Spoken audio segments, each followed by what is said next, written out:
the game, cause see the boxing voice. Welcome back, gang, for the first time and hopefully many more to come. Don't forget to subscribe to the YouTube channel and click on the notifications right here, this little bell, so you can get those emails every time we ThaBoxingvoice.com, live here with Nkosi Solomon. October 6th, pro debut. You've been in camp now. You're here in Atlas, Cops and Kids, man. Just tell us how you're feeling and how's camp been? Man, right now I'm feeling strong. I'm at 222, so my weight is beautiful for my preference. Camp has just been going good, like I said.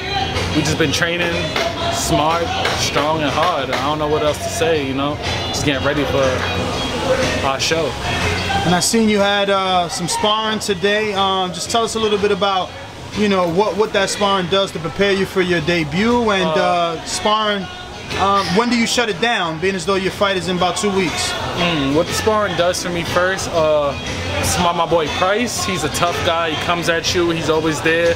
He could take shots and he could definitely give a good licks. So it just helps me prepare for that intense, rugged type of fight, or that type of fight where I need to be on my feet and be prepared and keep moving around and just be smart as a boxer. As far as when the sparring stops, whenever coach says so, you know, we in shape, we ready, and we just going. So coach says, you know, time to relax now, time to get yourself mentally ready, and then that's when we stop that. How many times is it playing over and over in your mind the way that you want this fight to end and how you want to see yourself come Saturday, you know, post-fight?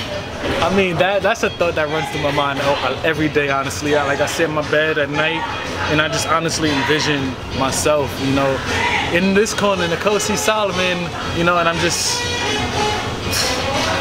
I try not to think too much about how I want the fight to end, just about the fight itself, because I don't want to go in there with a certain expectation, looking for a particular thing, and then the guy is doing a whole nother flow that messes up what I've been thinking. So as far as how I want the fight to end, I'm just going to go in there and work as much as I can, react and react and react. And get the so now, obviously, this is going to be a 4-rounder, and you being from the amateurs, you got that experience of getting a fight and also getting a decision within a little bit of rounds. So there's really no, you know, like you don't have to get used to anything. So do you just continue to do what you're doing and what you have done in the amateurs, or does it change now that the headgear is off?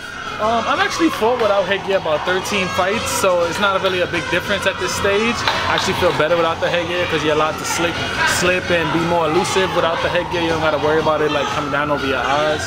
As of what I've done in the amateurs, this isn't the amateurs, so I'm not going to take what I've done into the amateurs and bring it into professional.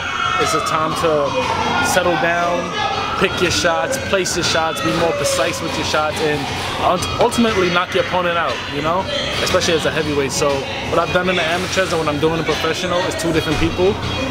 We're more serious, we're more dedicated, we're more mentally focused. And we're just here now, you know, so October 6th we start our day. Now from there on, you know, blessings. Is there any added or extra pressure, being as though that like you're the first matchroom U.S. heavyweight? And I mean, I'm sorry to interrupt you. I mean, that pressure is there unknowingly because it's gonna come in the sport. But me personally, yo, it don't feel like nothing done changed for me, honestly. I'm still right here, Atlas Cops and Kids. I still live at home. Ain't nothing changed as far as pressure-wise. It's just finding that monster inside myself and allowing him to be free now. So that's the only pressure I feel like. That's about it, man. Talk to me about your opponent. He's from Chicago, so not only are you going to have to go to enemy territory, but you're going to have to deal with the hostility of his fans cheering for him, and just Chicago fans in general rooting for the hometown guy. Man, that ain't nothing new, man. We done faced that throughout my amateur career. I remember my first, like my 4th fight, I was fighting this dude and his wife was just in the background going crazy, like, knock him out, baby. So that don't matter, because at the end of the day, like every boxer knows, it's 3 people in that ring, me, him, and that ref, and the ref ain't fighting. So at the end of the day, it's just us. That don't matter.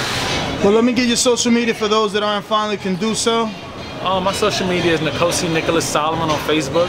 Instagram is King Nkosi Solomon, and that's all I got. What is up, TBV family? Yes, YouTube has been cutting funding to their channels as of late, and with net neutrality going through its process, the internet is changing. If you want to keep your favorite channel intact, coming up with tons of content, and plus get hours and hours of extra content, head over to patreon.com/ThaBoxingvoice.